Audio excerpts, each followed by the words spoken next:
సాహితీ ఇన్ఫ్రా కేసులో సినీ నటుడు జగపతి బాబు ఈడీ ఎత్త విచారణకు హాజరయ్యారు. ఆయన్ను ఎన్ఫోర్స్మెంట్ డైరెక్టరేట్ అధికారులు 4 గంటల పాటు విచారించారు. సాహితీ తరపున పలు ప్రకటనల్లో జగపతి బాబు నటించారు. ఆయనకు సాహితీ ఇన్ఫ్రా సంస్థకు మధ్య ఆర్థిక లావాదేవీలు జరిగాయని, సాహితీ ఎండీ లక్ష్మీనారాయణ కంపెనీ అకౌంట్లో నుంచి జగపతి బాబుకు పెద్ద మొత్తంలో నగదు బదిలీ జరిగిందని ఈడీ అధికారులు గుర్తించారు.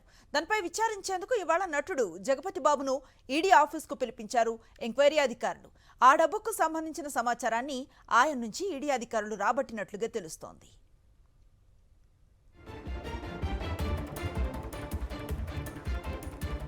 పూర్తి సమాచారం మా కరెస్పాండెంట్ అమర్ అందిస్తారు.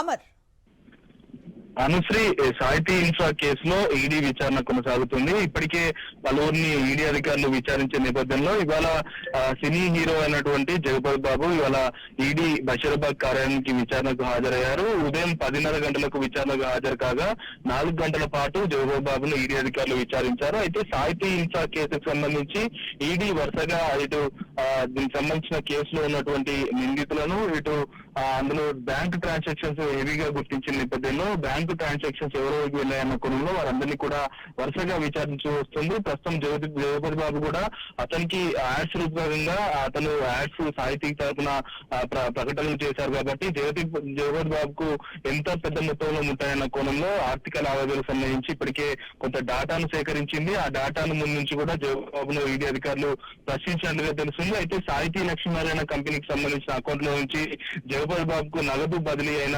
అంశానికి సంబంధించి అవన్నీ కూడా ముంచి జగపతి బాబును ప్రశ్నించడం జరిగింది. పెద్ద మొత్తంలో డబ్బులు బదిలీ అయినట్లుగా ఈడీ పూర్తిస్థాయిలో జగపతి బాబును ప్రశ్నించగా జగపతి బాబు అన్నిటి కూడా అన్ని ప్రశ్నలకు సమాధానం కూడా చెప్పినట్లుగా తెలుస్తుంది. జగపతి బాబు విచారణ అనంతరం ఆయన స్టేట్మెంట్ ను కూడా ఈడీ అధికారులు సేకరించారు. అనంతరం జగపతి బాబు ఈడీ ఆఫీస్ నుంచి బయటికి వెళ్లిపోయారు. అయితే సాహిత్యం నుంచి వచ్చినటువంటి డబ్బులపైనే ప్రస్తుతం ఈడీ అధికారులు జగపతి బాబుని ఈ రోజు విచారించి అవసరమైతే మరోసారి పిలుస్తామంటూ కూడా జగపతి బాబుకు చెప్పినట్లుగా తెలుస్తుంది. ప్రస్తుతం ఈడీ మొత్తం ఈ సాహితీ ఇన్ఫ్రా కేసుకు సంబంధించి లోతైన విచారణ అయితే జరుపుతుంది. అనుసరి. Right, thank you Amar.